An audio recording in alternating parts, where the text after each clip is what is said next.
Uniform banking code की मेरी PIL पे सुनवाई हुई है। हमने कोर्ट को बताया है कि यूनिफॉर्म बैंकिंग कोड नहीं होने के कारण विदेशी बैंकें, एचएसबीसी, वेस्टर्न यूनियन, ऐसी बैंक जो विदेशी बैंकें जिनकी ब्रांचेस भारत में है, वो बहुत बड़े पैमाने पे विदेशों से देश के अलगाववादियों को फंडिंग करा रही है। विदेशी बैंकों के माध्यम से माओवादियों की फंडिंग हो रही है, नक्सलियों की फंडिंग हो रही है, कट्टरपंथियों की फंडिंग हो रही है, मिशनरियों की फंडिंग हो रही है, जिहादियों की फंडिंग हो रही है। नॉर्थ ईस्ट में बहुत बड़ी मात्रा में मिशनरियों की फंडिंग हो रही है, कश्मीर के अलगाववादियों की फंडिंग हो रही है, मणिपुर, मिजोरम, नागालैंड में बहुत बड़ी मात्रा में फंडिंग हो रही है, बाकायदा बैंक के जरिए हो रही है और सरकार को पता भी नहीं चल रहा है, क्योंकि बैंक में कोड होता है, सॉफ्टवेयर उसी कोड को पकड़ता है। जैसे एक होता है एनईएफटी, तो जैसे ही एनईएफटी के जैसे ट्रांजैक्शन होता है तो आरबीआई ये समझता है कि भारत के अंदर से ट्रांजैक्शन हो रहा है, भारत के अंदर पैसा ट्रांसफर हो रहा है। ऐसे एक होता है एनईएफटी, तो जब एनईएफटी कोड यूज होता है तो वो भारत के अंदर पैसा ट्रांजैक्शन के लिए होता है, पैसा ट्रांसफर के लिए होता है। एक होता है आईएमपीएस, इंस्टेंट मनी ट्रांसफर, वो भी विद इन कंट्री होता है। अगर भारत के बाहर से पैसा आए तो उसके लिए जो कोड है वो आईएमटी है, इंटरनेशनल मनी ट्रांसफर। लेकिन ये विदेशी बैंकें, एचएसबीसी और भी जो दुनिया भर की, western union, standard chartered, American express, इस टाइप की जो बैंकें हैं, ये बाहर से पैसा भारत में ट्रांसफर कर रही हैं, लेकिन आरटीजीएस यूज करती हैं और एनईएफटी यूज करती हैं, जबकि एनईएफटी और आरटीजीएस डोमेस्टिक टूल है।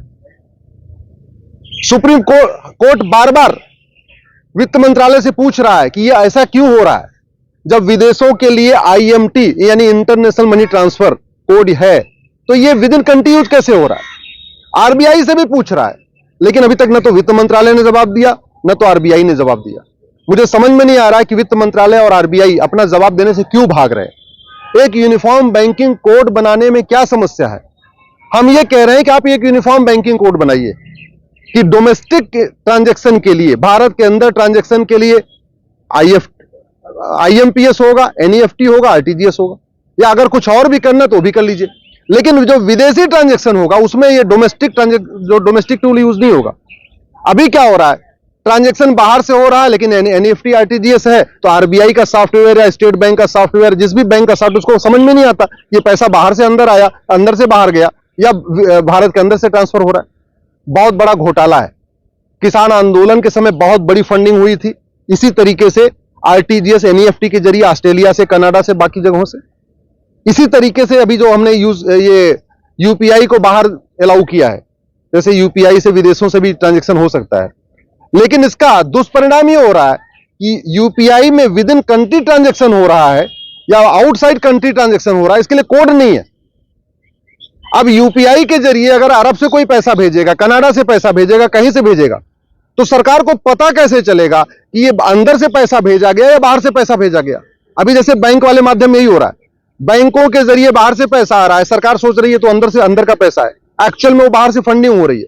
और फंडिंग कैसे? देश विरोधियों को फंडिंग हो रही है, जासूसों को फंडिंग हो रही है, ड्रग स्मगलर को फंडिंग हो रही है, ह्यूमन ट्रैफिकर को फंडिंग हो रही है, नक्सलियों को फंडिंग हो रही है, माओवादियों को फंडिंग हो रही है, जिहादियों को फंडिंग हो रही है, मिशनरियों की फंडिंग हो रही है, कश्मीर के अलगाववादियों को फंडिंग हो रही है, पूर्वोत्तर के अलगाववादियों को फंडिंग हो रही है। लेकिन सरकार उसको इसलिए नहीं पकड़ पा रही है क्योंकि जो फंडिंग आ रही है वो आरटीजीएस और एनईएफटी के जरिए आ रही है, जबकि आरटीजीएस और एनईएफटी जो कोड है ये विद इन कंट्री यूज करने के लिए है। बाहर से ट्रांसफर हो पैसा तो आईएमटी लिखा होना चाहिए। मैंने तो कोर्ट से भी मांग किया कि जब भी कभी बाहर से पैसा ट्रांसफर हो तो जिसने पैसा ट्रांसफर किया हो उसका नाम पूरा होना चाहिए स्टेटमेंट के ऊपर, उसका कम से कम मोबाइल नंबर पता होना चाहिए, उसका कंट्री कोड होना चाहिए, और वो कौन सी करेंसी भेज रहा है, ऑस्ट्रेलियन डॉलर भेज रहा है, अमेरिकन डॉलर भेज रहा है, या रियाल भेज रहा है, या दिनार भेज रहा है, जो भी करेंसी का नाम भी होना चाहिए, जिससे स्टेटमेंट को देखते ही सरकार को पता चल जाए कि कौन भेजने वाला है, कौन सी करेंसी भेजने वाला है, कितना पैसा भेजने वाला है। और सरकार को एक बहुत बड़ा नुकसान भी हो रहा है। बाहर से अगर दिनार आएगा, रियाल आएगा, ऑस्ट्रेलियन डॉलर आएगा, अमेरिकन डॉलर आएगा, यूरो आएगा, तो उसको कन्वर्जन का एक चार्ज है, वो कन्वर्जन चार्ज मिलता है। चूंकि वो पैसा सीधे सीधे वहां रुपए में ट्रांसफर हो रहा है, आरटीजीएस एनईएफटी में हो रहा है, तो उतना चार्ज नहीं मिल रहा है जितना कि बाकायदा आईएमटी में चार्ज मिलता। तो सरकार को नुकसान हो रहा है, देश को नुकसान हो रहा है।